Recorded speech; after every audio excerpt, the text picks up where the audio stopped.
Entonces, eso es, por favor, tienen que entregarlo. O sea, vence el día 8. Y en realidad vence el 8, porque a las 23:59 más 59 segundos termina el día. Y al día siguiente ya empieza el tiempo.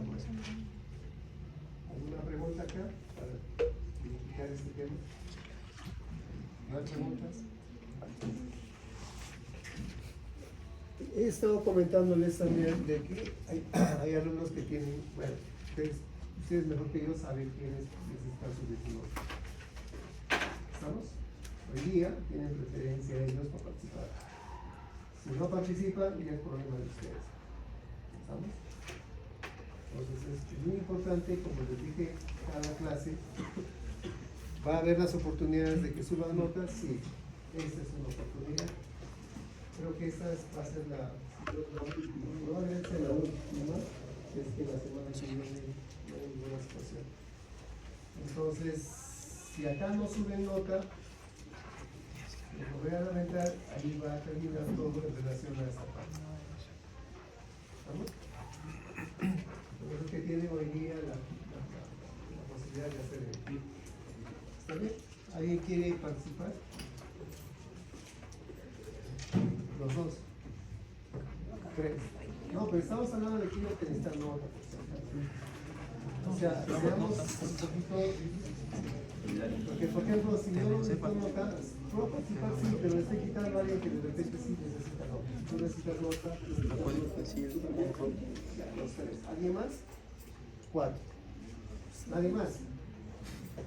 Que tiene constancia ello, por si acaso. Después no me digan, no me estén diciendo que doctor, se le dice dicho bien claro que no voy a aceptar.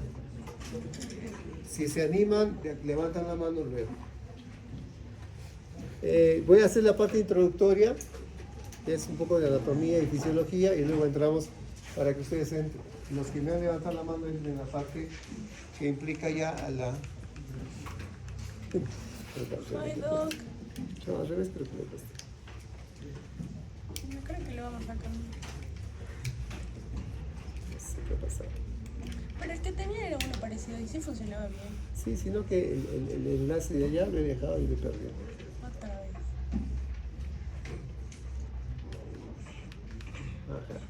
Estaba al revés aquí. Ay, ya. Entonces, una de las cosas importantes que tenemos en cuenta es que el sistema nervioso central va desde la médula espinal, que está en la parte posterior nuestra, en la columna vertebral, hasta el cráneo. Y desde el punto de vista filogenético, implica una evolución, ya que gracias a eso nosotros somos una especie que domina la naturaleza, gracias a esta parte que está a este nivel. La corteza cerebral es un acúmulo de neuronas, las cuales se ubican en un lugar que se denomina la sustancia gris, mientras todos los axones que van a formar los medios, que son conexiones entre neuronas, van a estar en la sustancia blanca. Entonces en la parte superior tenemos esas cisuras, tenemos surcos, etcétera, que de alguna manera van a permitir que una gran cantidad de neuronas puedan estar dentro de una cavidad, ¿no? Es como que se van plegando. Entonces, eso permite que haya esta estructura del cerebro. En una etapa inicial, por ejemplo, en la semana 20, el cerebro es liso completamente porque la cantidad de neuronas que existen no son tantas.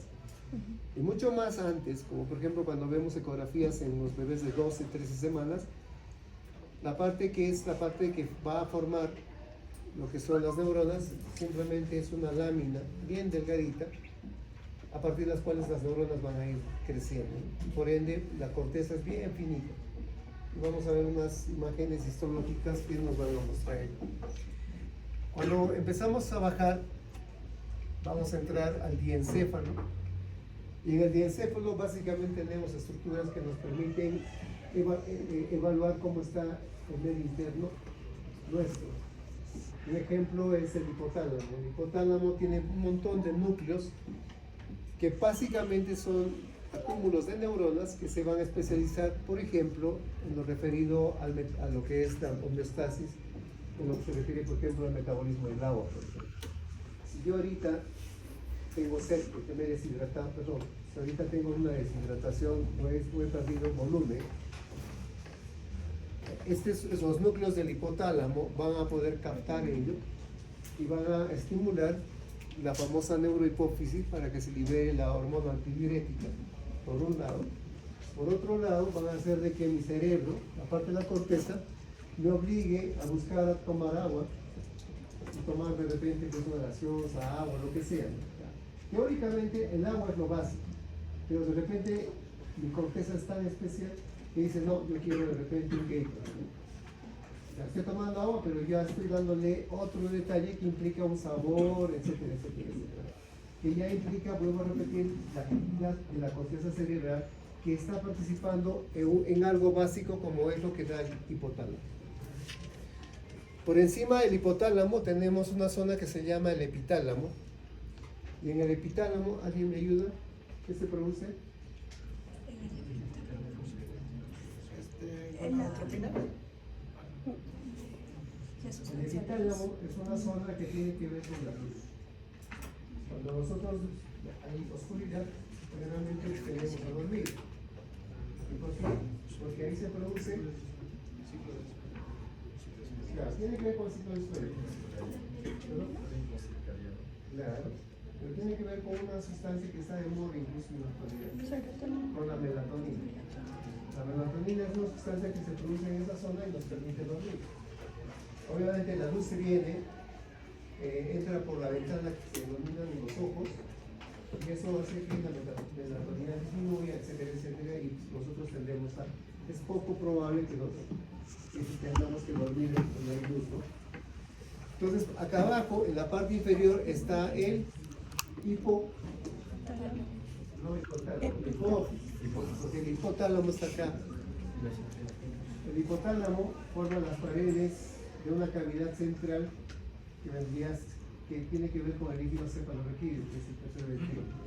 En la parte de abajo está la hipófisis. La hipófisis es una estructura que produce hormonas que gobiernan los órganos sexuales, como por ejemplo las gónadas, el ovario, el testículo, la tiroides, la glándula suprarrenal, etc. ¿Estamos?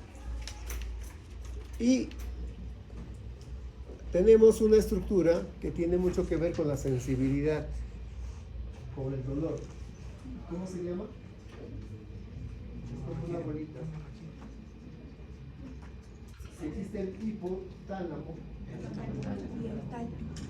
hipotálamo dice que está debajo del tálamo. El tálamo es encima del hipotálamo. El tálamo tiene que ver, es un conjunto de neuronas que va a recibir la información de diferentes tipos de una situación aferente, por ejemplo el dolor, ¿no? Diferentes tipos de dolores, diferentes tipos de sensaciones que van a distribuirse en la corteza cerebral. Luego del diencéfalo tenemos una estructura media que vendría a ser el mesencéfalo, que es una estructura que se va a mantener desde la semana 4, cuando se forman las 3 vesículas. Ella no va a cambiar en su nombre, como así va a pasar con el cerebro anterior y el cerebro posterior. Acá el mesencéfalo junto con la protuberancia y el bulbo raquídeo son parte del tronco encefálico y son estructuras que van a tener núcleos de neuronas que nos van a permitir vivir sin que nosotros tengamos que participar voluntariamente. Yo respiro porque no tengo que decirle a mi pulmón respira. Yo respiro porque justamente eso, la cuestión neurovegetativa, que es la parte involuntaria, se encuentra justamente en esta zona. Y no tengo que estarme preocupando de respirar, no tengo que estar preocupando de la digestión, porque eso se da de una manera autónoma. Y justamente todo eso tiene que ver con el tronco encefálico. Al igual que el cerebelo es una estructura que nos permite pues orientarnos, ¿no? Yo ahorita estoy, por ejemplo, en la Universidad del Cusco, estoy en el aula 101, etc. Gracias en alguna manera a que el cerebelo me orienta, ¿no? Sé que esto es mi derecha, sé que esto está arriba, abajo, etc. Entonces, el cerebelo es una estructura que me va a permitir tener esa orientación. Y por debajo de esta estructura se encuentra la médula, que es la parte más básica No, la parte más básica en lo que se refiere al desarrollo filogenético del sistema nervioso central en lo que se refiere a integración neuronal. ¿Estamos? El ejemplo más claro es, por ejemplo, el famoso acto reflejo, donde pincho y saco la mano. O sea, yo ni siquiera he pensado, yo he hecho eso. ¿Por qué? Porque ha habido una neurona que ha recibido el estímulo del dolor, ha llegado al asta posterior, se ha ido al asta anterior, donde está la neurona motora, y la neurona motora ha mandado una orden a los músculos para que hagan esto. ¿Vamos? Y eso es involuntario, porque tiene que ver con el famoso acto reflejo. Las neuronas, que son las células básicas que tienen que ver con ello, tenemos acá una neurona que por la especialización que tiene, pues han perdido la capacidad de reproducción, incluso hasta de alimentación, de defensa, etcétera. Por eso que necesitan de las... ¿De quién necesitan? Sinapsis. Eso se llama... Macrófagos. Apoptosis. Una cosa es decir Camila y otra cosa es decir alumnos de embriología del grupo E. No estoy preguntando por Camila, estoy preguntando quiénes son los que están, ¿cómo se llaman estos? Alumnos. Los alumnos del grupo D. ¿Cuáles son las células que apoyan a las neuronas? Las glías. Entonces, dos cosas fundamentales. Tenemos el soma, el cuerpo neuronal, que tiene sus dendritas, que permiten comunicarse con otras neuronas. Y tenemos el axón, que permite que la neurona envíe información hacia otra neurona que tiene conexión con la parte terminal del axón. Lo hace a través del axón y el hecho de que exista una sustancia que se llama mielina permite que eso sea mucho más fluido, mucho más rápido. ¿Estamos? La mielina lo produce una guía que se llama, uno es la oligodendroglía y la otra es la diferencia.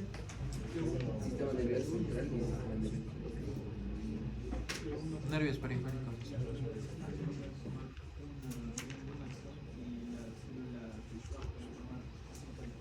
Hasta 50.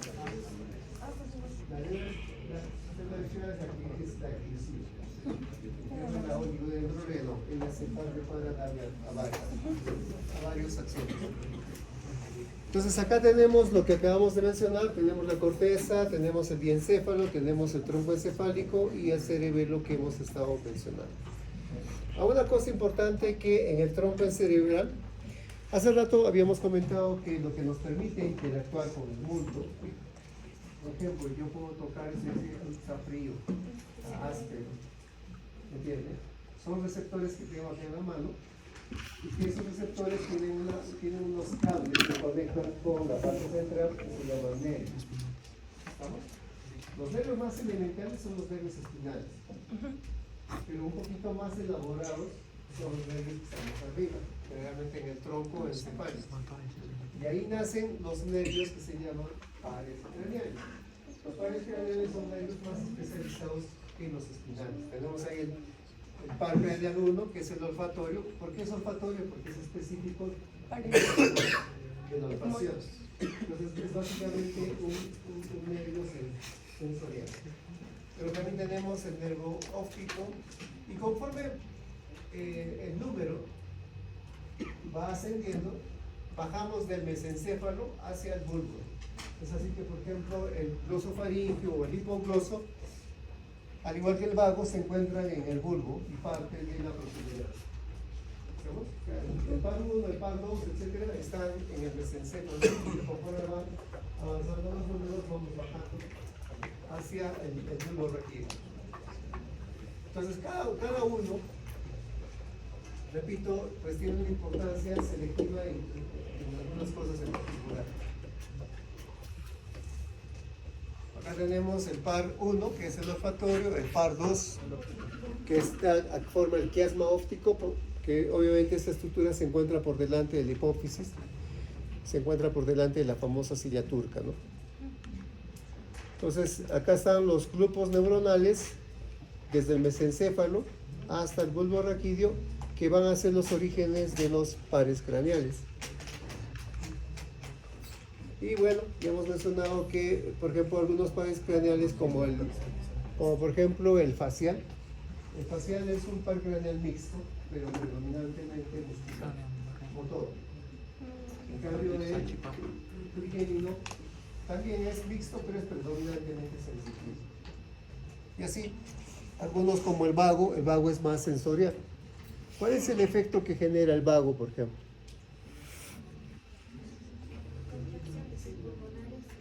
¿Perdón? ¿Cuál es el efecto?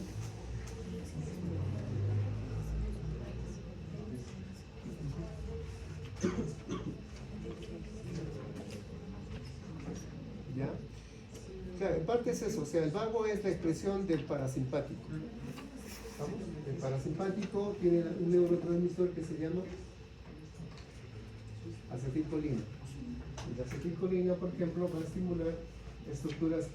El vago estimula el corazón, la acetilcolina actúa sobre el nodo sinusal, haciendo que la frecuencia cardíaca disminuya. Actúa, miren, por eso se llama simpático y parasimpático. ¿Qué le pasa, digamos, vamos a imaginar que, bueno, a mí me enseñaron un poquito eso y de verdad me ayuda mucho, ¿no? ¿Qué pasa si tú estás caminando y de pronto se te aparece una chica muy bonita? ¿Qué es lo que le pasa a un varón cuando digamos ve una chica bien bonita que se está acercando a uno? Empieza a sudar, la pupila se abre, no prende, empieza a respirar más rápido. Se pone nervioso. Entonces, eso hace la adrenalina, que es lo opuesto de la acetilcolina. La acetilcolina hace al revés, ¿no? Obviamente hace bradicardia, seca las mucosas, la pupila la hace más chiquita, etcétera, etcétera, etcétera. Y eso lo hace el vago. El vago es el nervio que tiene que ver con el parasimpático. Entonces, luego tenemos la médula espinal, que como habíamos comentado, desde la cervical 1 hasta las coxígeas, estos nervios permiten, pues, son mixtos también y van a dar un efecto motor, un efecto sensitivo y un efecto neurovegetativo. Hay diferentes nervios, van a formar los plexos, plexo braquial, plexo solar, plexo lumbar, etcétera, etcétera, para poder inervar a diferentes estructuras. Esa es la estructura básica de la médula espinal, donde tenemos la sustancia blanca y la sustancia gris. Tenemos la sustancia gris que está en las astas anteriores, donde se encuentran las neuronas motoras. Y en la parte posterior tenemos las neuronas sensitivas, y en la parte media, en la asta intermedia, tenemos la parte neurovegetativa. ¿Estamos? Una cosa importante es que el asta posterior tiene un ganglio, el ganglio posterior está fuera de la médula espinal y que es la neurona que tiene que ver con la parte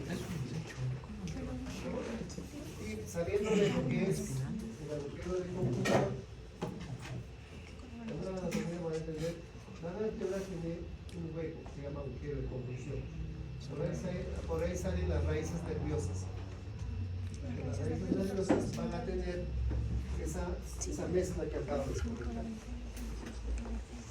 Entonces acá nuevamente vemos la sustancia gris, el asta anterior, el asta posterior, y tenemos lo que es la sustancia blanca. Desde el punto de vista embriológico, cambia a un término que se llama placa. ¿Vamos? ¿Cómo se llamaría esto? Placa. Basal. Y la otra. Alar. La placa alar y la placa basal. Un poco es lo mismo que estamos hablando, pero desde el punto de vista embriológico. Es muy importante que ustedes tengan esta visión, tanto fisiológica como platónica, para que ustedes puedan darse cuenta que lo que ustedes han leído en embriología es más fácil de entender si lo ven así. Como hemos comentado, acá tengo la médula. La médula tiene el asta anterior y el posterior, la parte motora, la parte sensitiva, y obviamente acá estamos viendo un poco lo que es el arco reflejo. ¿Estamos? ¿Cómo llega acá? Digamos, el estímulo llega a través de la parte de lo que viene a ser la parte aferente, y la respuesta se da a través de el nervio eferente. Los motores, toda la parte motor es la parte eferente y todo lo sensitivo la parte aferente. ¿Okay? El estímulo va a venir hacia el cuerpo y va a ir hacia el sistema nervioso central. ¿Un médico? También no te preocupes. Ya te ganó él.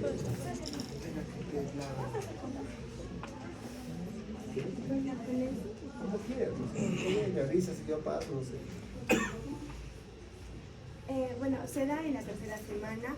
A partir del ectodermo, la placa neural se va a expandir y se va a formar lo que es los neuroporos, y esta se va a cerrar en los somitas 18 y 20.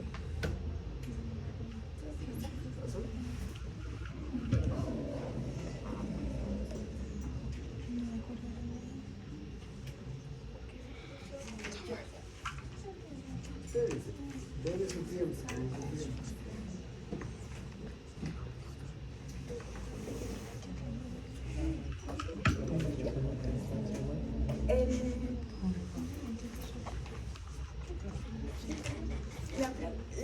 El tubo neural se va a expandir y después de esto se va a venir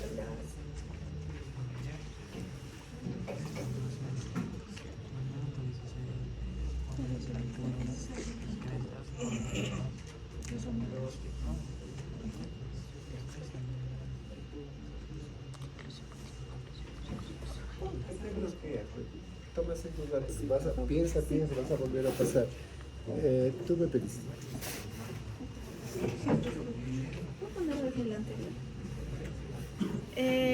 Bueno, a la tercera semana va a iniciar lo que es la formación del tubo neural a partir de las placas neurales. Estas, pasando los días, se van a fusionar para formar lo que es el tubo neural. Esta va a tener un origen ectodérmico. Podemos ver otro corte donde se está formando el tubo neural a partir de las crestas neurales, que serían estas, y donde los ganglios simpáticos van a estar migrando, ¿no?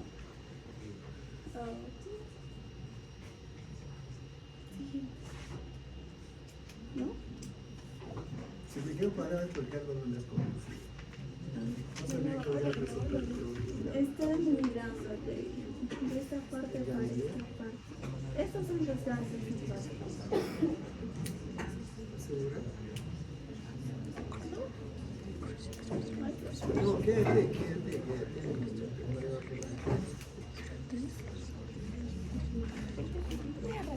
¿Qué opinas de lo que he dicho? Ganglios simpáticos. Estas son los... No, ¿qué opinas de lo que ha dicho? O sea, tienes que estar atenta. O sea, no se trata de que, ¿cómo se llama? De que ya yo leí esto, ya sé eso, bueno, tienes que estar atenta a lo que ella dice. Se supone que si sabes, debes de plantear o replantear. Migran las células de la cresta neural hacia los ganglios. Con lo que yo sepa, son las células de la cresta neural y no lo que ella ha dicho. ¿Qué cosa ha dicho? Si no sabes qué cosa ha dicho, ¿cómo puedes decirle que no es lo que ella ha dicho? No me acuerdo el nombre que mencionó, pero es así. ¿Puedes repetir lo que has dicho? Que los ganglios simpáticos van a migrar. Pero decía que las células de la cresta neural van a migrar hacia los ganglios simpáticos. Más o menos. Hacia los ganglios simpáticos. Claro. A ver, vamos a ver cómo la... O sea, parte a partir de lo que ella está diciendo. Ya ha dicho de que las células de la cresta neural migran hacia los ganglios linguales. Dice que no es así, entonces explica cómo sabes. Si me dices que no es así. Dile, habla, Lo que, diez. está mal, lo que he dicho está mal y no Ajá, explica, pero que te va a considerar. Ya, habla, entonces. Las células de la cresta neural, que son estas, se van a Más fuerte, llegar. más fuerte, más fuerte, más fuerte. Las células de la cresta neural. Ay, Dios mío. Las células de la cresta neural, que son estas, se van a llegar a fusionar para que se forme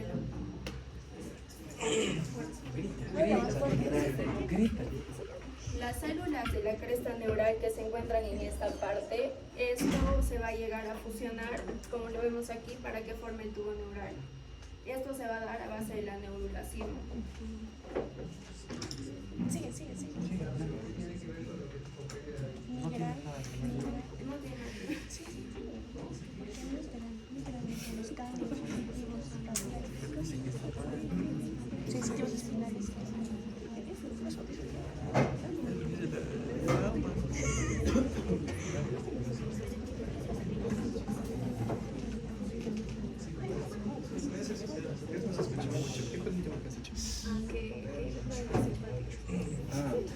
Ya. De por sí no son ganglios insápidos. O sea, lo que ha hecho mi compañera está completamente bien porque después de la neurulación es que se cierra y es que las células de la cresta neural van a migrar. Lo que sucede aquí es que, o sea, lo que vamos a ver lo del sistema nervioso central, estos se van a formar para formar los ganglios sensitivos, los cuales después de la formación de la, ya sea de lo que hemos visto atrás de la placa alar y la placa sensitiva, de la placa alar es donde se van a conectar, principalmente para luego conectarse con la placa basal y así formar pues, la placa sensitiva del, ¿cómo se llama esto? De la, básicamente lo que viene después, ¿no? O sea, de los nervios que van a bajar posteriormente. Y por ello es que las células de la cresta neural es que van a tener su aplicación. Lo que se está viendo acá en realidad es la formación de lo que es prácticamente una parte de lo que es el sistema nervioso autónomo. Sería prácticamente el sistema nervioso simpático porque se van a formar lo que son las células postganglionares, que va a ser por prácticamente migración de las células de la cresta neural. Y otra cosa también es la migración de estas mismas células de la cresta neural hacia lo que vendría a ser la glándula suprarrenal para formar lo que es la corteza fetal o también conocida como la corteza primitiva. Luego también, va a formar lo que son células acidófilas y luego posteriormente va a volver a haber una migración, pero ya también muy baja de células, que ya también va a formar lo que sería la otra corteza que va a estar encima de la corteza primitiva para al final formar, por así decirlo, la corteza completa de lo que es la glándula suprarrenal. Está mucho mejor. Una de las cosas importantes que acá se lee, acá se ha formado a través de un proceso llamado neurulación, tubo neural. A partir de ahí empiezan a migrar células o neuronas a diferentes partes. Algunas se van a quedar y van a formar lo que dije temprano cuando hablábamos de la médula espinal, van a formar el ganglio dorsal. Acuérdense que cuando hablamos del asta posterior, hablábamos que hay neuronas que están en el ganglio que está fuera de la médula espinal. Algunas van a formar esos ganglios y otros van a migrar a diferentes partes, como por ejemplo la médula suprarrenal. La médula suprarrenal tiene dos partes. Una corteza que está compuesta básicamente por células que producen hormonas, como la aldosterona, por ejemplo, como las hormonas que tienen que ver también con las hormonas sexuales. Y la parte de la médula tiene que ver con la adrenalina. La adrenalina, que hace rato hemos hablado que tiene que ver con el sistema simpático, justamente es formado por estas neuronas que van a llegar a ese nivel, por estas células madre que van a formar lo que dicen las médulas. Pero no solamente es eso, sino que también, hemos dicho hace rato, que va a haber diferentes nervios que tienen que dar inervación simpática y parasimpática, el vago lo parasimpático, y lo que son los nervios de los plexos, solar, etcétera, etcétera, van a dar la inervación simpática para que los pulmones, etcétera, etcétera, puedan funcionar. Si no, como el corazón tendría ese efecto de taquicardia si no hubiese el nervio simpático que lo estimula. Y eso se va a formar a partir de la migración de estas células que mira, no solamente van a ir a esas partes, también van a estar alrededor de las diferentes vísceras y por eso van a formar lo que se llaman los plexos. ¿Se dan cuenta cuán diferentes? Sí. O sea, la idea, y vuelvo a repetir, y yo les sugiero, por favor, trabajemos en eso, den una imagen, la información que tienen, traten de llevarla a ellos. Lo que veo es que es como que ustedes memorizan, se vienen acá y empiezan a hablar como loritos. Y a veces hablan cosas que no tienen coherencia con la imagen. Un ejemplo, ahí en dónde está la placa basal, dónde está la placa alar. No está. Recién vamos a llegar ahí. Ahora, podría, si quiero, más detalles, quiero meterme un poco más, puedo decir, ya, este es mi tema principal, pero acá puedo estar viendo cómo se interrelaciona con la parte del mesodermo y con el ectodermo, el endodermo, en la formación del tubo digestivo, por ejemplo. El tubo digestivo, en la parte endodérmica, forma la mucosa, pero el mesodermo forma la parte de la capa media y la capa serosa. Pero en la serosa están metidos justo los nervios, y es ahí donde entran las células que van a venir migrando. Gracias a eso tenemos las raíces nerviosas que cuando ustedes hagan anatomía van a darse cuenta que existe ese que acabo de comentar. Tomen asiento. ¿Cómo te llamas?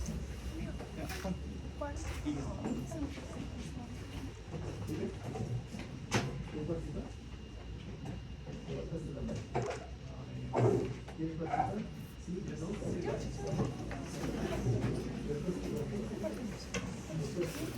Ya, siguiendo con el proceso de neurulación, continuando, aquí podemos ver una imagen que todavía no es, no, claro, donde ya se está cerrando el tubo neural en la parte media. Aquí ya podemos ver los neuroporos, ambos neuroporos que poco a poco se van a ir cerrando. Primero se cierra el neuroporo craneal en el día 25 y luego el neuroporo caudal en el día 22. 28. No, 28, 3 días después.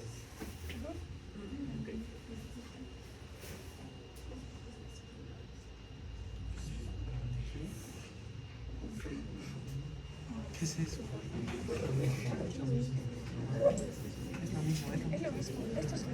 Aquí podemos ver ya esto, como una ecografía, ya podemos ver una imagen mucho más detallada.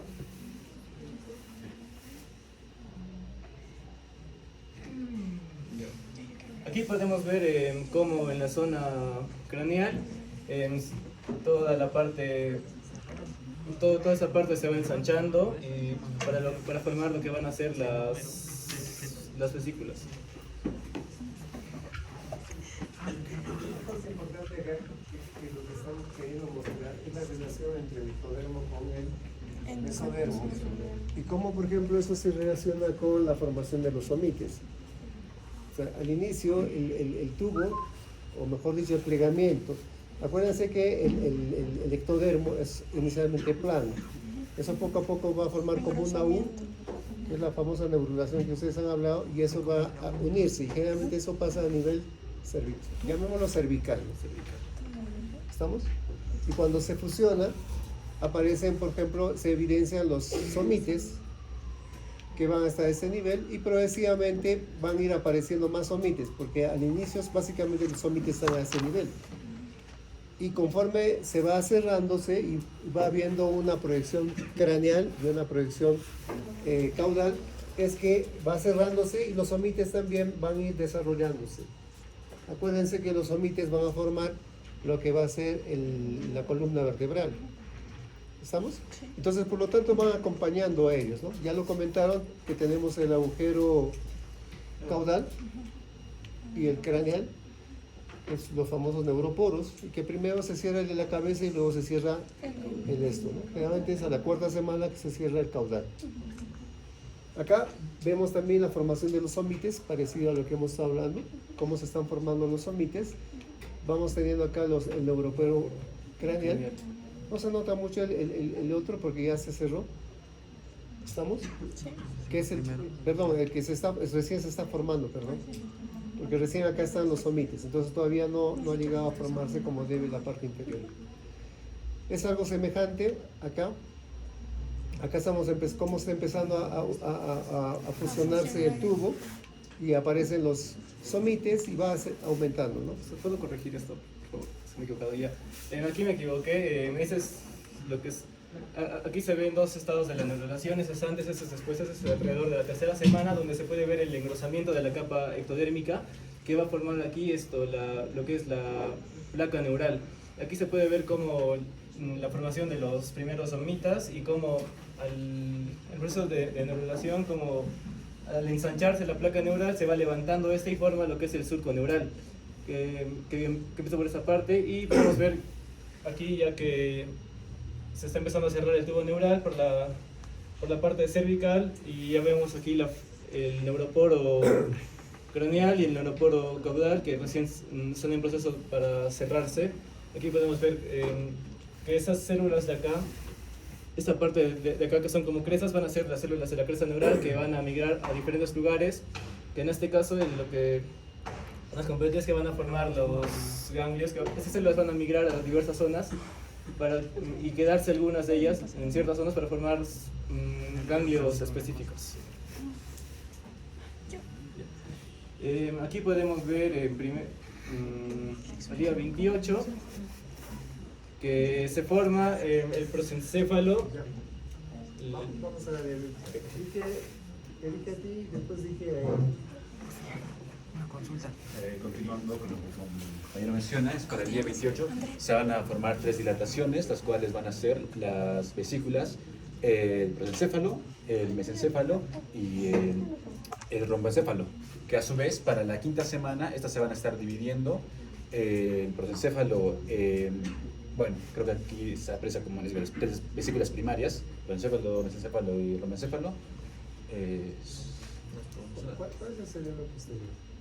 El cerebro posterior, el romboencéfalo, y anterior el prosencéfalo. La siguiente imagen. Ya, aquí es como les mencioné, para la quinta semana, estas van a sufrir divisiones, que va a ser, en cuanto al prosencéfalo, se va a dividir en telencéfalo y en mesencéfalo. El mesencéfalo no va a sufrir cambios y el romboencéfalo se va a dividir tanto en metencéfalo y mielencéfalo. ¿Qué más podemos ver? También que se van a generar divisiones aquí, pliegues, que es como el istmo romboencefálico, y aquí el techo del cuarto ventrículo. ¿Qué importancia tiene esa parte del techo del cuarto ventrículo? El techo del cuarto ventrículo. ¿Con qué se relaciona?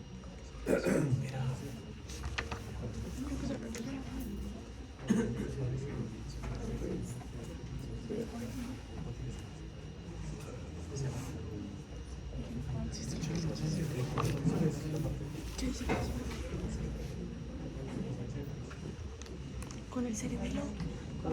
Profe, ¿lo puede explicar todo de nuevo? ¿O lo puede explicar todo? Desde ahí. La pregunta era, esta parte de acá, El techo del cuarto ventrículo, ¿para qué sirve? obviamente en el desarrollo del sistema. ¿No puede repetir? ¿No? Lo he escuchado. No, le puede repetir la pregunta que dijo. Esta zona de acá, ¿qué importancia tiene en el desarrollo del sistema nervioso central? Lo que estamos hablando. No les digo, ese es el problema, de cuando está con la letra, les cambio la cosa, ahí se cae y memoriza.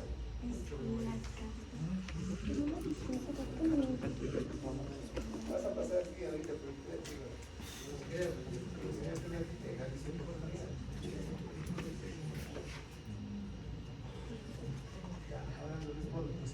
Bueno, principalmente el techo del cuerpo ventricular da origen a lo que es el cerebelo y parte del cuello. Claro, acuérdense bastante ahí. Acá te está diciendo, mira, pero te está diciendo en inglés, dice cerebelo y cuello. o protuberancia. Acá atrás se va a formar el cerebelo y adelante se va a formar la protuberancia. Y justamente el cuarto ventrículo es un espacio por el cual va a circular el líquido cefalorraquídeo.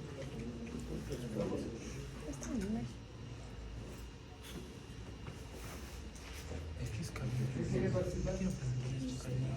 ¿Quién quiere? Es un estado. ¿Alguien quiere participar? Acá tenemos las vesículas que hemos estado comentando, ¿no? Esta es una resonancia magnética. Acá tenemos las tres vesículas que se han comentado: el cerebro anterior, el medio y el posterior. Básicamente. Doctor, ¿y qué es el estado de Carniel? ¿Qué? El estado de Carniel. Ya, esa es una clasificación. Hace rato estamos hablando nosotros, hablamos por semanas, pero Carnegie es alguien que ha catalogado bajo ciertos criterios diferentes estados en el desarrollo embriológico de un bebé. No lo tocamos porque básicamente es un tema un poco más complejo, que ni siquiera el libro lo menciona, como ustedes lo pueden ver, porque básicamente es para cuando alguien se dedica a la parte biológica que veríamos más detalle. Acá tenemos un bebé de 6 semanas y vemos acá una ecografía donde vemos más o menos la formación de lo que hemos estado hablando, ¿no? De las vesículas y las 5 vesículas. Acá igual, tomen asiento.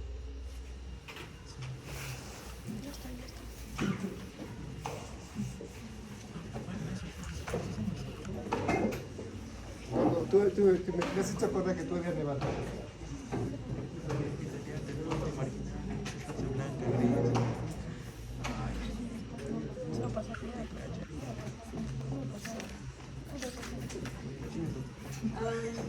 Al inicio,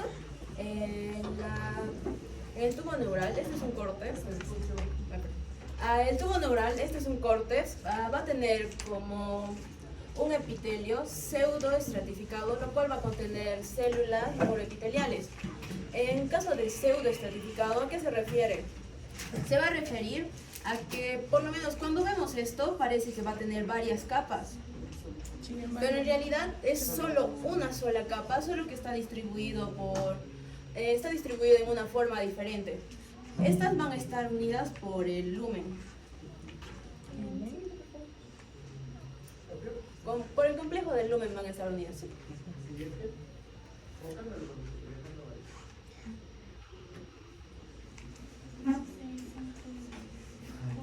Lo voy a explicar mejor con la imagen. Con la imagen lo voy a explicar mejor.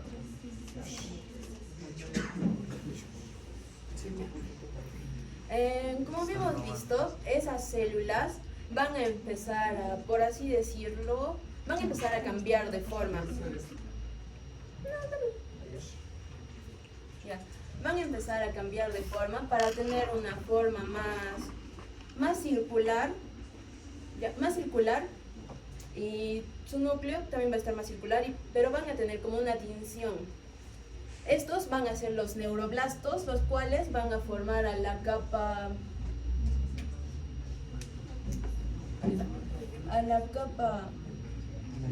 del manto. Ya, esta capa posteriormente va a conformar la sustancia gris que vemos. Después, en un borde más externo vamos a ver en un borde más extremo vamos a ver a la capa marginal. Esta va a tener una inervación por las fibras nerviosas que van a salir de la capa del manto, perdón, las cuales van a hacer que tengan como una tonalidad más blanquecina y van a conformar a la sustancia blanca.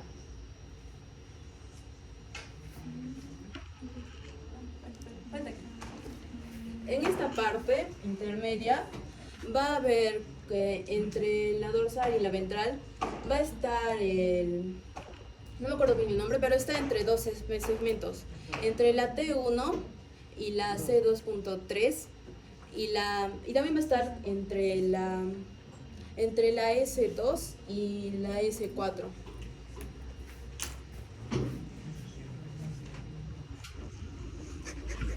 Como había mencionado, los neuroblastos, ¿cuándo van?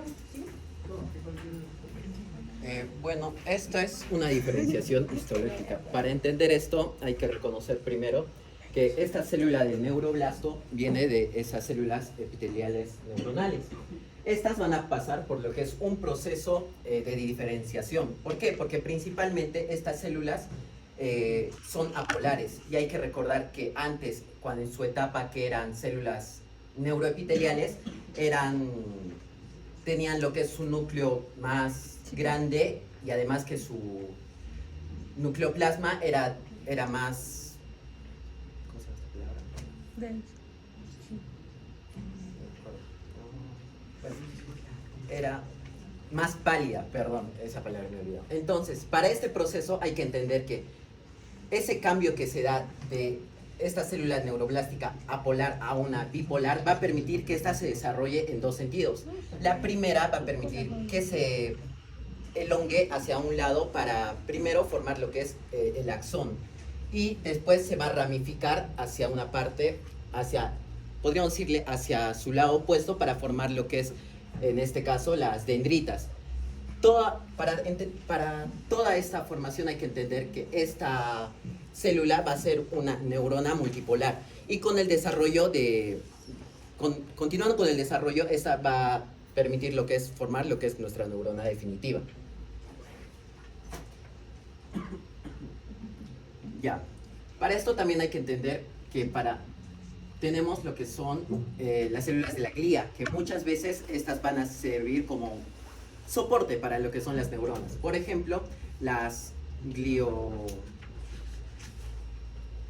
los glioblastos se van a poder dividir en dos, por ejemplo, que son los astrocitos y los astrocitos que principalmente se van a ir a la capa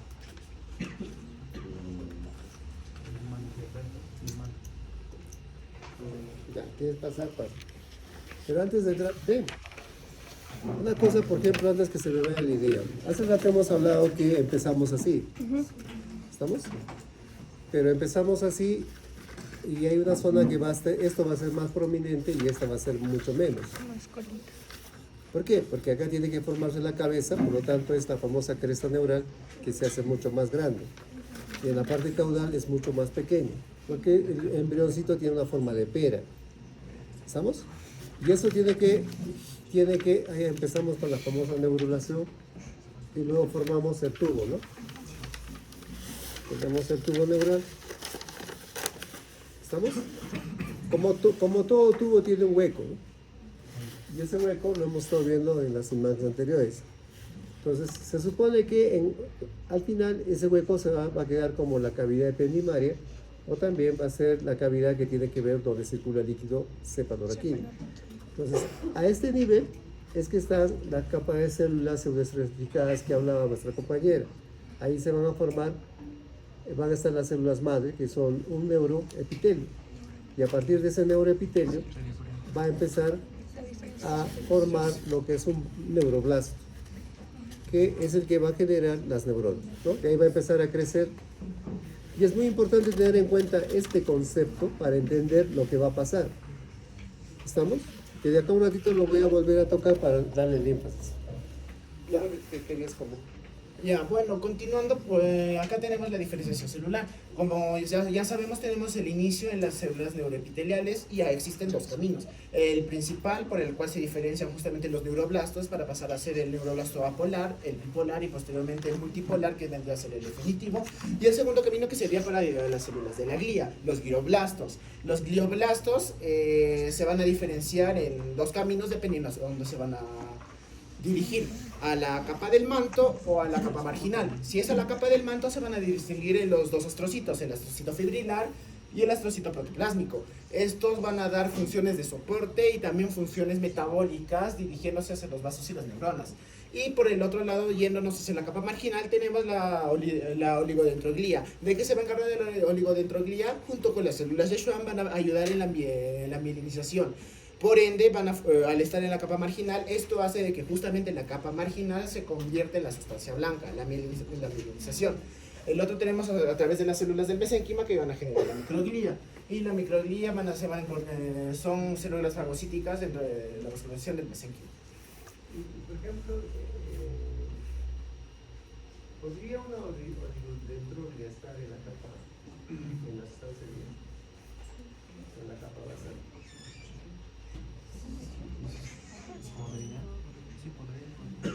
Sí podría, ya que como tal, la mayoría de las células neurales necesitan la mielina, debido a de que la mielina es justamente un aislante, solo de que se concentran en mayor cantidad en la placa marginal, debido a y que justamente la mielina da esta tinción blanca a la capa marginal. ¿Qué cosa hace la mielina? Yo ya lo dije hace rato. ¿Es un flujo? ¿La mielina le va a dar solamente el color? No, no el color, también ¿cómo se llama? Como ya mencioné, es un aislante. Aísla para que se evite la dispersión de la energía dentro de los axones de las neuronas. Esto facilita una comunicación con impulsos eléctricos más rápidos. Ahora ya rompe la memoria y ahora piensa. Es que me estás respondiendo por memoria, no estás pensando. Bien, te pongo un ejemplo. Yo soy la neurona, o sea, yo soy el cuerpo neuronal. Esto es el axón. ¿Estamos? Hemos dicho hace rato que los cuerpos neuronales están en la placa basal y que los axones o los nervios están en la placa marginal. ¿Para qué sirve el axón? Para conducir lo que yo estoy diciendo.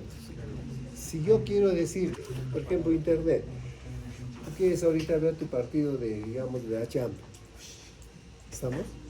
Y ponte que, por ejemplo, la resolución del partido es, no sé, pues requiere una cantidad de memoria grande, ¿estamos? Si la velocidad de conducción a través de una fibra, que digamos no es óptica, es la otra, podrías ver, digamos, tu partido con una menor resolución, porque se perdería en el camino. Entonces, la fibra, entre comillas, óptica, entre comillas, vendría a ser justamente el axón más su mielina, para que eso vaya más rápido y con mejor resolución. Sí, funciona como un cable, el plástico del cable justamente es aislante del cable. Claro, pero esa es otra propiedad, pero la más importante es la transmisión, sí. Porque ten en cuenta que yo soy el que domino esto. ¿Cómo yo me comunico con el de allá si no tengo cómo comunicar? Obviamente, esa comunicación, si está aislada, no se pierde todo lo que se va a generar. Cuando ustedes hagan fisiología van a ver cómo se transmite esta información a través de la despolarización de la membrana. Pero es muy importante para eso entender que la mielina, o sea, tanto lo que es la oligodendroglía como la célula Schwann generan eso. ¿Cómo así? Mire, vamos a hacerlo porque tenemos que acabar ya.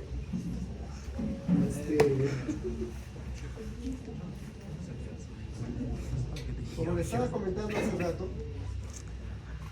tenemos la sustancia blanca, que hace rato hemos hablado, tiene que ver con las fibras nerviosas, y la sustancia gris tiene que ver con lo que son las neuronas, ¿no? Que viene a ser la capa del manto, en pocas palabras. Entonces, acá tenemos la cavidad, que es el tubo que les he estado mostrando. Ya no me levanto la mano, ya no tengo tiempo. ¿Estamos? Acá tenemos la cavidad, que es en esta zona donde empiezan las neuronas a producirse, y luego se van a ir especializándose en lo que se tiene la parte sensorial, la parte neurovegetativa y la parte motora. Por eso es que formamos las famosas, ¿cómo se llama? La parte motora de la placa basal y la placa alar, que tiene que ver la parte sensitiva. En la parte marginal, en la capa marginal, se va a encontrar los diferentes nervios o axones. Y es por eso que ahí va a estar la famosa oligodendroglía, etcétera, etcétera. Esta es la evolución. Al inicio, la célula epitelial es redonda, forma el neuroblasto, que tiene capacidad de división. pero conforme se va especializando, que significa que va formándose bipolar, luego multipolar, va generando cambios en diferentes partes de ella, es que va perdiendo todas sus capacidades que normalmente una célula lo tiene. Al igual que le pasa algo así como en la espermogénesis, no sé si se acuerdan, la oogonia es redonda, se divide un montón, llegas al espermátido o al espermatozoide, y el espermatozoide ya es tan especializado que ya no se va a dividir en nada, simplemente tiene que cumplir lo que tiene que cumplir. ¿Estamos? Algo parecido sucede en la evolución de estas células para luego tener de una célula redonda, tener una célula multipolar que le permite unirse a otras neuronas. Las glías, que también nacen fundamentalmente del neuroepitelio, son células que le dan apoyo, soporte a las neuronas. Algunas le dan comida, como que por acá viene vaso sanguíneo y acá le doy comida a la neurona. ¿Esa glía se llama? Es esta de acá, se llama es el astrocito. El astrocito es el que lo alimenta. La microglia es quien lo defiende. Esa es la. Tú quieres pegar y yo te voy a pegar a ti. No, te pegaré. En tu natural yo te voy a comer. Entonces, y bueno, ya hemos hablado de la oligodendrolia, que hace lo que ya hemos comentado. Lo concreto acá es que conforme van formándose las neuronas, se tienen que formar las raíces nerviosas que parten de este ganglio que se encuentra en la parte posterior, donde están las neuronas sensitivas, y de ellas van saliendo los nervios, al igual que de la cabeza. De la primera salen los nervios sensitivos, de la segunda salen los nervios motores. Y esos van a generar lo que ya hace rato hemos estado comentando, que son las raíces nerviosas que tienen que ver con los plexos. Acá ya lo que hemos comentado es las células de Schwann o las otras células que hemos mencionado, es lo que significa la formación de la mielina para que la transmisión de la información sea mucho mejor. Acá hay un oligodendrocito que está mielinizando esta neurona, pero acá se ve otra neurona y por ahí aparecerá otra, etc. ¿no? Son muchas las neuronas que tienen que generar. La médula espinal en un inicio crece en paralelo con lo que viene a ser la columna vertebral. Eso es en un inicio. Posteriormente, la columna vertebral crece mucho más rápido, de tal manera que cuando nace un niño, la punta o el extremo distal de la columna de la médula espinal está en L3. Y eso se va a mantener hasta el final. En la vida adulta, si yo, por ejemplo, ahorita yo soy anestesiólogo, le quiero poner una anestesia porque le tienen que operar su miembro inferior, digamos, a nuestra compañera, le tendría que hacer una punción en L4, L5, etc., ¿no? Dependiendo de dónde, con la finalidad de no pinchar lo que es la médula espinal. Ahora, obviamente depende mucho de qué técnica voy a usar. ¿Estamos? Porque también hay gente que hace punciones en L2, L3, sobre todo en espacios que no implican la médula espinal. Una cosa importante, acá las raíces nerviosas van a seguir saliendo obviamente por las zonas que le corresponden. Los que son S1, S2, S3 van a seguir saliendo por la agujero de conjunción que le corresponde. Pero a toda esa fibra nerviosa se le va a llamar la famosa caudaquina, ¿no? Caudaquina o cola de cauda. Acá tenemos el tronco encefálico, lo que ya hemos dicho anteriormente. Acá tenemos la protuberancia, lo que le había preguntado anteriormente a nuestro compañero. Tengo la protuberancia, el cuarto ventrículo y el cerebelo. Acá está el bulbo raquídeo, acá está el mesencéfalo. Pues acá se ha formado al inicio una vesícula que se llama el cerebro posterior, o ¿cómo se llama también? Romboencéfalo. Y el romboencéfalo me va a dar dos M's. Es importante. La médula espinal, desde el punto de vista epidemiológico, tiene que ver con mielo.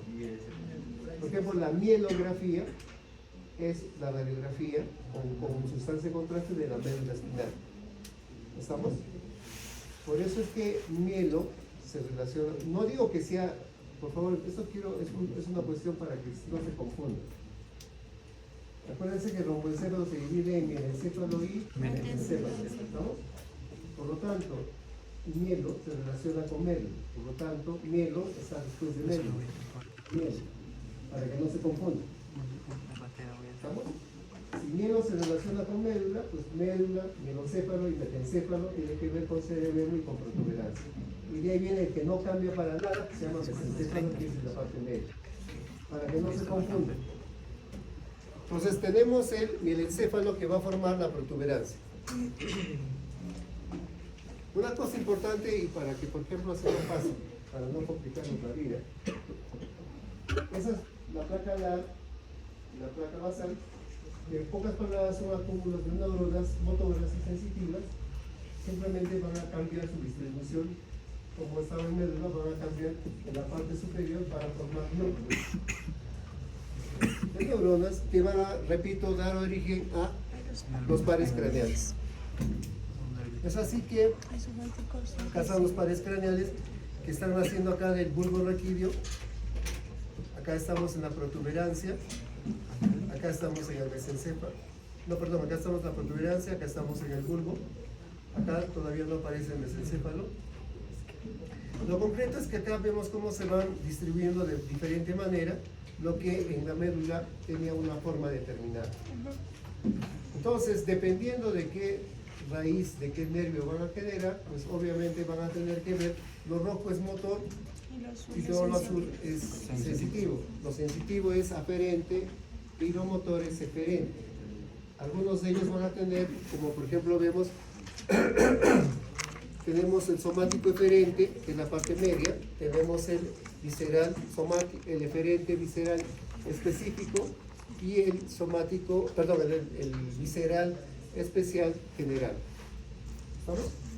Pero son detallitos que, para serles sinceros, va a depender mucho de qué nervio, a qué nervio van a dar origen. Por ejemplo, el glosofaríngeo es un músculo que tiene que ver con la lengua y fundamentalmente el motor. ¿Estamos? Por lo tanto, su predominio de neuronas van a ser eferentes. Algunos van a tener también aferentes, pero de alguna manera, dependiendo de cada nervio, pues va a variar esta situación. Cuando ustedes hagan neuroanatomía, probablemente van a aprender mejor esto que estoy comentando. Lo que idea no es complicarles la vida y simplemente entendamos que estos acúmulos neuronales van a formar los núcleos de los pares craneales. Si estamos a nivel de lo que es el mielencéfalo, estamos hablando del 12, 11 y 10 par craneal. ¿No? Acá vemos cómo era en la médula y cómo acá se van distribuyendo tanto en lo que viene a ser en la parte mielencéfrica, mielencéfalo y en la parte del metencéfalo. En la parte central van a aparecer lo que son los plexos coroideos, que son las estructuras que van a producir el líquido cefalorraquídeo, que justamente tienen que circular por esta parte. Acá, por ejemplo, estamos en lo que viene a ser el metencéfalo, porque estamos ya viendo el cuarto ventrículo, que como dijimos está hacia atrás está el cerebelo y hacia adelante está la protuberancia. ¿Qué es lo que va a formar el metencéfalo?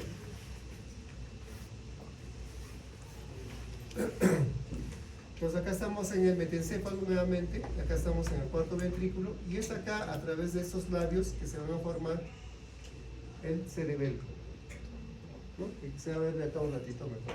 Entonces acá están los diferentes pares craneales que sería bueno que ustedes lo revisen.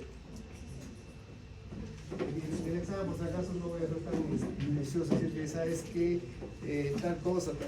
Pero por lo menos hay que tener idea de lo básico de los pares. Eso está en el libro. Está en el libro.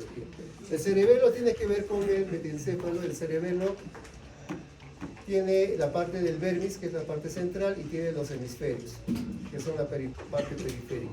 Tiene otras estructuras más, pero vamos a ir mostrándoles poco a poco.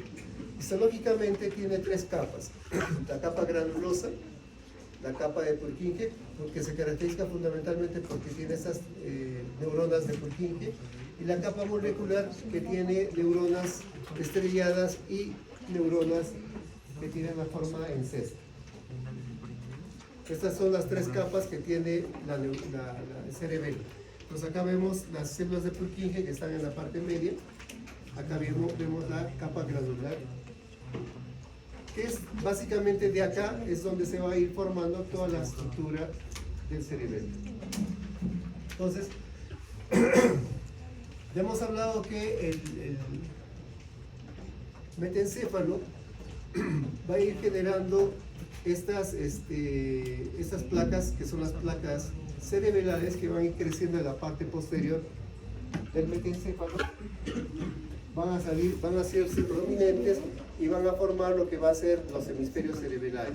Y luego van a formar algunas otras estructuras, como por ejemplo esto que se llama el nódulo, el hemisferio flocular, etcétera, etcétera, etcétera, que son, repito, parte del desarrollo del cerebelo. Entonces acá, por ejemplo, ya tenemos el cerebelo formado.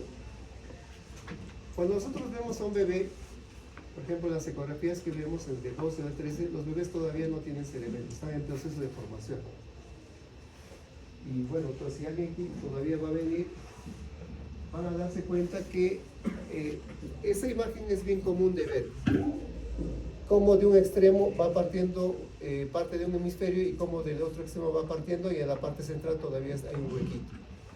Eso es más o menos en un embrión de 12 semanas o 13, ¿no? Pero cuando estamos ya en un embrión de 14 semanas a 15, ya esto está como lo que estamos viendo acá. Ya se formó totalmente el cerebelo.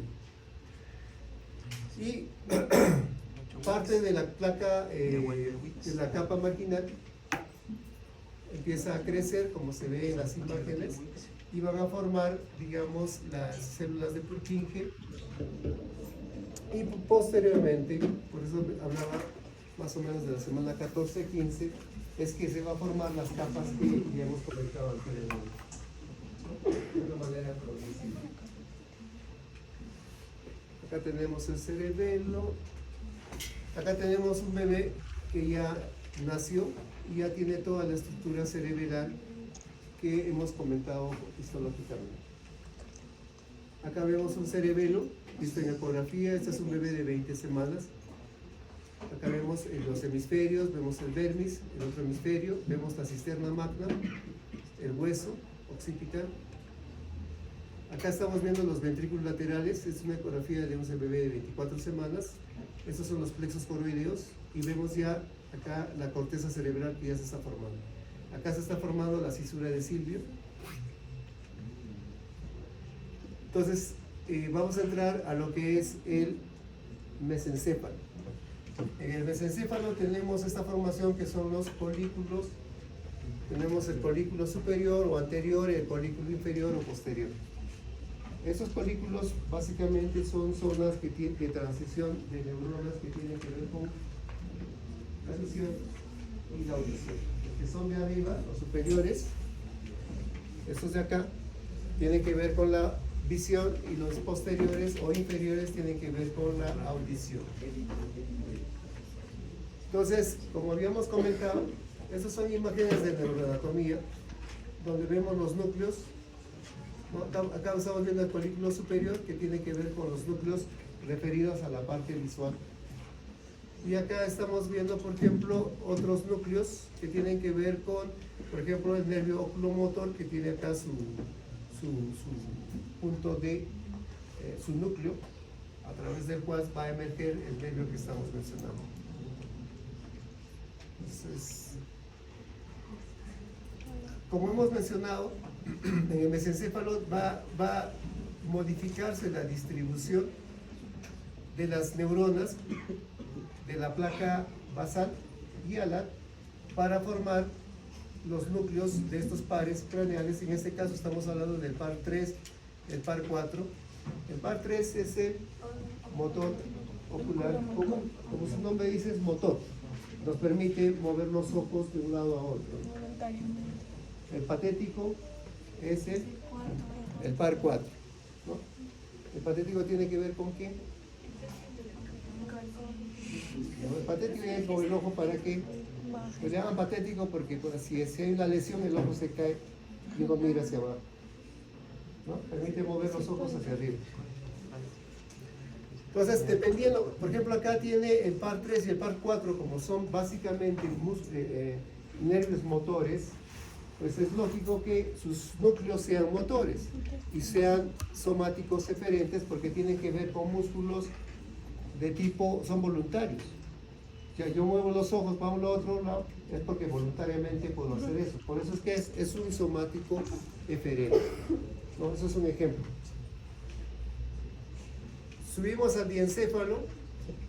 El diencéfalo ya hemos dicho que está el hipotálamo, tenemos la hipófisis, tenemos el infundíbulo, hacia acá arriba tenemos la epífisis, acá tenemos el tálamo y acá adelante tenemos el quiasma óptico, que es donde se fusionan las dos raíces nerviosas del nervio óptico.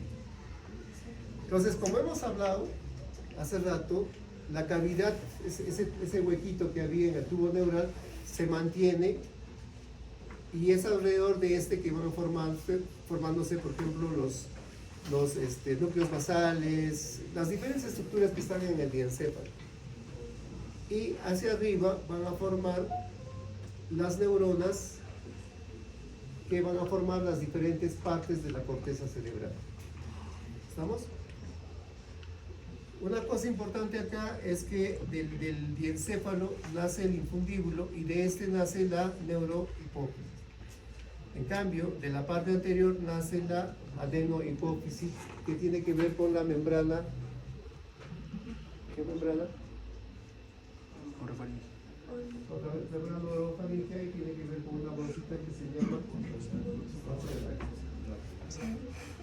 ¿Sabes? Entonces, el origen de la adenohipófisis tiene que ver con la bolsa de Raquel, que tiene que ver con la boca. Mientras que la neurohipófisis tiene que ver con el hipotálamo. En la neurohipófisis se produce, ¿qué sustancias se producen? LH. La hormona antidiurética, la que se produce, y la oxitocina. La oxitocina y la hormona antidiurética se producen en la neurohipófisis, mientras que en la adenohipófisis se produce la TSH, la FSH, la LH, etc. Esa parte tiene que ver con la célula, con las glándulas endocrinas, llámese tiroides, etcétera, etcétera, mientras que esta no. Entonces acá tenemos la formación a través de la famosa bolsa de Racket, que debido a la flexión que hace la cabeza del bebé va a irse a unir con aquella porción que nace del infundíbulo, que nace del diencéfalo y que va a llamarse neurohipófisis. La unión de los dos va a formar la hipófisis. Acá tenemos ya la formación del cerebelo. Como dijimos temprano, existe una formación, la parte más evolutiva nuestra y la corteza. Pero también evolucionariamente hay los que se llaman los palios. El paleopalio es una parte que es mucho más antigua que el neopalio. Lo más evolucionado que tenemos nosotros viene a ser el neopalio.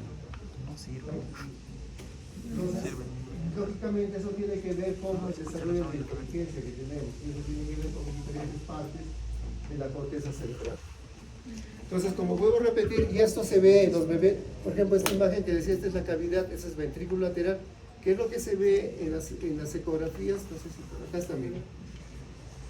Esta es parte de lo que es el tronco encefálico, y seguimos viendo la cavidad, y acá vemos los ventrículos laterales, y cómo poco a poco de la cápsula que está periféricamente a ellas, es que se empieza a producir o en estas se encuentran las neuronas madre, y empieza a crecer y empieza a desarrollar progresivamente las diferentes neuronas que tienen que ver con la corteza cerebral. Es así que, como había mencionado, en la semana 20 la corteza cerebral simplemente es lisa, pero ya hay tejido de corteza. Este es un bebé que ya está para nacer, en la cual ya vemos surcos, cisuras, etc. Este es un bebito de 13 semanas.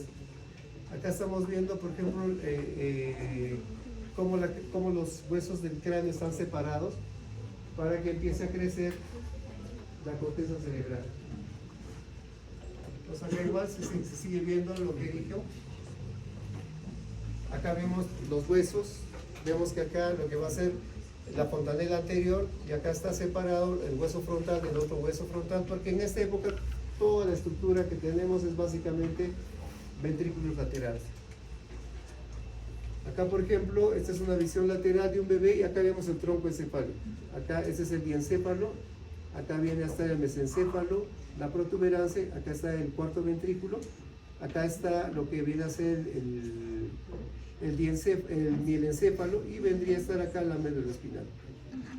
Entonces, uno por ultrasonido, esta es una ecografía de un bebé de 12 semanas. Ve también cómo va desarrollándose partes. Solamente explícame. Acá vemos la cabeza y esto es básicamente lo que es plexo coroideo. Esto es ventrículo lateral. Este es un bebé de 13 semanas. Casi no hay tejido, no hay corteza. Cosa muy diferente va a cambiar en este bebé que ya tiene 15 semanas, que empieza a aparecer ya tejido que va a ser la corteza cerebral. Claro, obviamente pasa el plexo coroideo, ya hay corteza, en pequeña dimensión que hay corteza. Eso va a ser muy diferente, por ejemplo, en un bebé como este de 20 semanas. Este ya es un bebé que ya nació. Este es un bebé de 27 semanas en el cual ya vemos surcos, fisuras. Porque es un bebé que ya va a ser el plexo lateral y acá está el tálamo. Acá estamos viendo los ventrículos laterales, el plexo coroideo. Nuevamente la cisura, porque es un bebé de 37 semanas. Cisura de Silvio.